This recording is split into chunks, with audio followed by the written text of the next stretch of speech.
Hey Freunde, schön, dass ihr wieder eingeschaltet habt.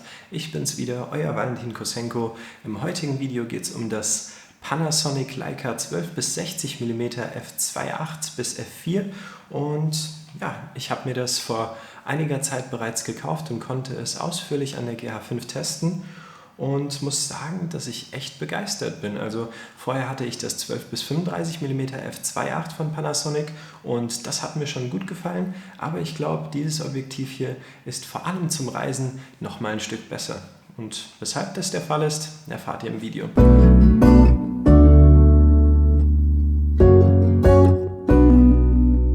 Ja, das Panasonic Leica 12 bis 60 mm. Leica. Klingt erstmal immer sehr teuer, aber ich muss sagen, das Objektiv hat tatsächlich irgendwas von Leica an sich. Also der Look, für diejenigen von euch, die Leica noch nicht kennen, Leica hat einfach irgendwas an den unscharfen Bereichen an sich. Ich weiß gar nicht, wie man das beschreiben soll, aber es hat einfach diesen Leica-Look. Ja? Und das ist nicht so wie bei irgendwelchen Weitwinkelobjektiven, wo dann die Highlights im Bokeh sehr unschön aussehen, sondern es sieht einfach wirklich sehr, sehr smooth aus. Und das war auch wirklich bei diesem Objektiv der Fall, vor allem im Vergleich zum 12 bis 35 mm von Panasonic. Aber ich würde sagen, wir gehen noch mal genau auf die Unterschiede zwischen den beiden Objektiven ein, denn zum einen hat das 12 bis 60 mm im Vergleich zum 12 bis 35 mm natürlich einen sehr viel größeren Brennweitenbereich und das merkt man auch in der Praxis, denn mit dem 12 bis 60 mm kann man schon noch mal ein Stück weiter reinzoomen und das ist gerade beim Reisen, wenn man nicht oft das Objektiv wechseln möchte oder nur ein Objektiv mit sich herumtragen möchte, eine wirklich gute Sache. Auf der anderen Seite muss man dann natürlich aber auch einen Kompromiss machen, was die Blende betrifft, denn die Blende, die wird relativ schnell geringer, ja, und wenn man bereits auf 18 mm reinzoomt, ist es nicht mehr Blende 2.8, was natürlich schade ist, aber ich muss sagen, dadurch, dass die GH5 diesen Automatikmodus für die Belichtung hat,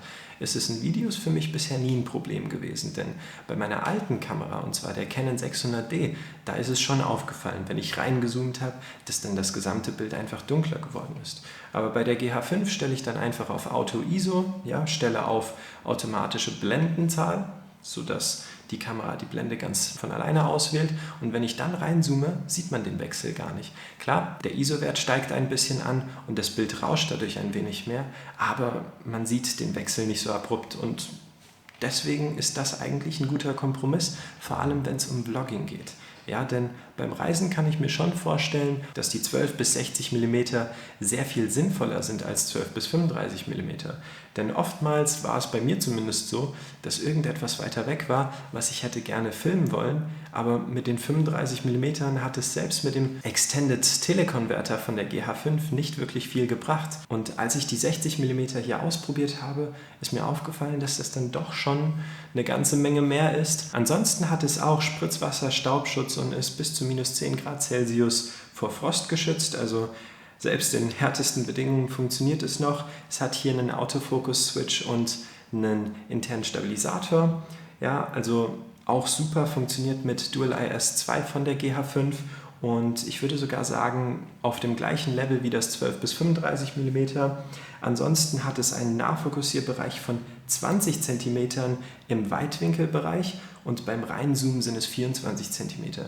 Das macht es effektiv zu einem noch besseren Makroobjektiv als das 12 bis 35 mm, was auch eine wirklich coole Sache ist. Was die Verarbeitungsqualität betrifft, muss ich sagen, dass das Leica wesentlich schöner in der Hand liegt. Ja? Und auch der Fokusring ist sehr viel smoother und ja, es fühlt sich einfach sehr viel wertiger an, weil hier zum größten Teil Metall verwendet wurde, während es beim 12 bis 35 mm zum größten Teil doch Plastik ist. Aber auch beim Leica haben wir leider nur ein Fly-by-Wire-Fokussystem und das habe ich schon in meinem ausführlichen GH5-Review erklärt. Fly-by-Wire ist gerade für Videos einfach echt unbrauchbar und ja, in Fotos, da verwende ich meistens sowieso einfach den Autofokus und beim Vloggen habe ich auch bisher immer den Autofokus verwendet. Es ist nur schade, dass man damit halt, wenn man aus der Hand filmt und den Fokus manuell fokussieren möchte, dass es dann nicht so gut funktioniert. Aber zum Glück gibt es den Focus Puller in der GH5 und der funktioniert auch mit diesem Objektiv wirklich super und wer auf den manuellen Fokus verzichten kann, ist mit dem Objektiv hier auf jeden Fall gut dabei.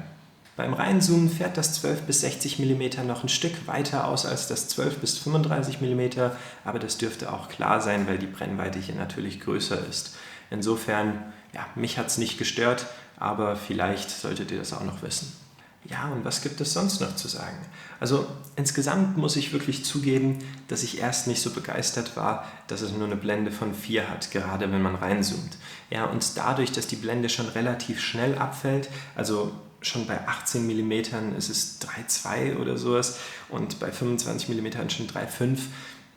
Also es geht wirklich schnell und es wird sehr schnell dunkel. Und ich glaube, wenn ihr irgendwelche Veranstaltungen oder so aus dem Innenbereich, wo es doch eher dunkel ist, filmen wollt, dann ist Blende F4 doch ein bisschen zu wenig und ihr solltet vielleicht lieber zu einer Festbrennweite greifen, die dann eine höhere Blende hat. Aber der Einsatzzweck für dieses Objektiv ist, glaube ich, gar nicht so sehr Veranstaltungen oder irgendwelche Nachtfotografie, sondern eher wirklich der Allround-Bereich, ja? Wenn man vloggt oder wenn man tagsüber unterwegs ist und ja, jede Situation einfangen will, dann ist das ein wirklich gutes Immer-Drauf-Objektiv mit einem super Preis. Ich habe es zum Beispiel in Kombination mit einer GH5 als Warehouse-Deal ergattern können und ja, war echt ein super Schnäppchen. Falls ihr das auch könnt, auf jeden Fall machen.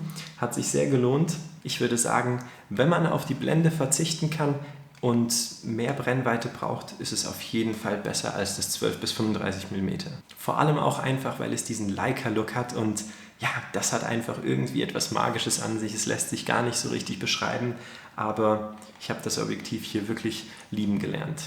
Ich habe es auch für ein paar Close-Ups verwendet, ja, für Makroshots und sowas. Und auch da muss ich sagen, die Abbildungsqualität und die Bereiche, die unscharf sind, die sehen einfach so cool aus. Und ja, es macht einfach Spaß, dieses Objektiv zu verwenden.